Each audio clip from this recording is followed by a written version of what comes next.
Bonjour. Aujourd'hui, nous allons parler d'ésotérisme et d'occultisme. Non, je ne donnerai aucune recette. Simplement, nous allons nous interroger au niveau ontologique et voir si ceci est une superstition ou cela contient un certain pouvoir. Beaucoup de gens n'ont jamais réfléchi à ces questions ou s'en moquent complètement. Soit vous croyez aux astres, aux esprits, aux énergies invisibles, soit vous rejetez tout cela comme des superstitions. Mais ces deux positions ratent quelque chose d'essentiel. La socio-ontologie civique ne va pas vous demander si l'ésotérisme ou l'occultisme sont vrais ou faux. Elle va poser une autre question. Que révèle-t-il de notre rapport aux causes? Et ce que révèle cette question est bien plus dérangeante que le débat entre croyants et sceptiques. Aujourd'hui, nous allons appliquer la grille en socio-ontologie civique à l'ésotérisme et à l'occultisme, et ce qu'elle observe risque de surprendre les deux camps. Commençons par une distinction que presque personne ne fait. D'abord, l'ésotérisme cherche à révéler ce qui est caché. Les correspondances entre les astres et votre vie, le monde des esprits, les signes que l'univers vous envoie, les forces invisibles qui structureraient le réel. L'occultisme cherche autre chose. Il ne veut pas seulement révéler, il veut opérer, agir, produire un effet, transformer une situation, influencer un événement. L'ésotériste se présente comme lecteur d'un ordre caché, l'occultisme se présente comme opérateur d'un ordre caché. La différence est importante, mais du point de vue de la socio-ontologie civique, les deux partagent une même hypothèse. Les causes véritables de notre existence seraient dissimulées derrière un monde invisible. Et c'est précisément cette hypothèse que nous allons examiner. L'ésotérisme en transcendance. Rappelez-vous des mots, je les ai expliqués dans des vidéos. Vous avez juste qu'à aller retrouver ces éléments. Et d'ailleurs, dans la page communauté, je précise que j'avais aussi mis un lien où vous pouvez obtenir un lexique. Alors d'abord, l'ésotérisme en transcendance. C'est la forme la plus évidente. Vous consultez votre thème astral pour savoir ce que les astres disent de votre avenir. Vous attendez un signe avant de prendre une décision. Vous cherchez dans l'univers une réponse que vous ne trouverez plus en vous. Les causes sont ailleurs, au-dessus, dans un ordre supposé supérieur. Du point de vue spinoziste, nous sommes dans l'imagination. Non parce que l'expérience est nécessairement fausse, mais parce que les causes invoquées ne sont pas connues, elles sont simplement supposées. L'ésotérisme, maintenant, en fausse immanence. C'est la forme moderne. On ne parle plus de destin, on parle d'alignement. On ne parle plus de soumission, on parle de puissance intérieure.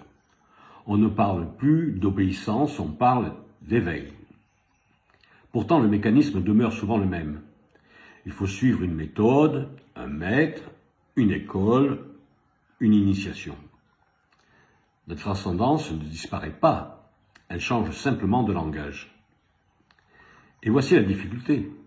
La fausse immanence ne vous dit pas une puissance agit sur vous, elle vous dit cette puissance est devenue la vôtre. C'est pourquoi elle est souvent plus difficile à identifier. L'occultisme semble plus proche de l'immanence. Après tout, l'occultiste agit. Il ne se contente pas d'interpréter, il cherche à produire un effet. Mais la socio-ontologie civique pose une question simple. D'où viennent les causes que vous invoquez? Si l'action repose sur des correspondances secrètes, des forces invisibles, des mécanismes supposés cachés ou des puissances occultes, alors la structure causale demeure transcendante, même si le pratiquant se vit comme un acteur. L'occultisme en fausse immanence, c'est le praticien qui croit être devenu maître de sa réalité parce qu'il maîtrise un système symbolique. Il se vit comme autonome, mais son autonomie dépend entièrement d'un protocole, d'une tradition ou d'un corpus extérieur. Il croit être cause, il demeure dépendant d'une causalité qu'il ne comprend pas. Et c'est peut-être là la forme la plus sophistiquée de la fausse immanence, parce qu'elle donne le sentiment de la maîtrise sans produire la compréhension des causes. La question n'est donc pas « est-ce que le rituel fonctionne ?» La question est « à quelle cause attribuez-vous son efficacité ?» Appliquons maintenant la grille ICC, orientation, cohésion, réactivité et résilience. En termes de réactivité, il est souvent élevé. Les pratiquants sont engagés, investis, passionnés. La cohésion est également forte, mais elle repose fréquemment sur un système symboliquement partagé. L'orientation est le point décisif. Les individus deviennent-ils davantage capables d'identifier les causes réelles qui déterminent leur existence, ou deviennent-ils davantage dépendants d'un système d'interprétation? C'est ici que la socio-ontologie civique observe souvent une chute importante. Plus la compréhension des causes réelles recule, plus la dépendance au système augmente, et plus le risque de fausse immanence devient élevé. Résultat typique, une cohésion forte, une réactivité forte, mais une orientation faible, le profil classique des communautés organisées autour d'une transcendance réinterprétée comme autonomie. Il y a des sectes.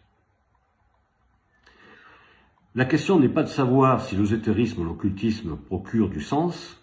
Beaucoup de systèmes procurent du sens. La question n'est pas de savoir aussi s'ils procurent du réconfort. Beaucoup de systèmes peuvent procurer du réconfort. La question est plus radicale. Les causes auxquelles vous attribuez votre existence sont-elles réelles ou imaginaires? Car on peut se sentir puissant tout en demeurant dépendant. On peut se sentir libre tout en demeurant déterminé par des fictions. Du point de vue de la socio-ontologie civique, l'enjeu n'est donc pas de croire ou de ne pas croire. L'enjeu est de comprendre. Comprendre ce qui vous détermine réellement. Comprendre ce qui augmente réellement votre puissance d'agir et comprendre ce qui se contente d'en donner l'illusion. Une pratique ou une croyance qui vous rend plus dépendant qu'avant n'augmente pas votre puissance d'agir. Elle la capture. Et c'est le seul constat qui compte. Écrivez en commentaire « Ésotérisme ou occultisme, avez-vous déjà reconnu l'un de ces régimes dans une pratique que vous avez suivie ou observée ?» La méthode complète est dans mon livre. Le lien est en description. Je vous souhaite en attendant un excellent week-end et je vous dis à lundi.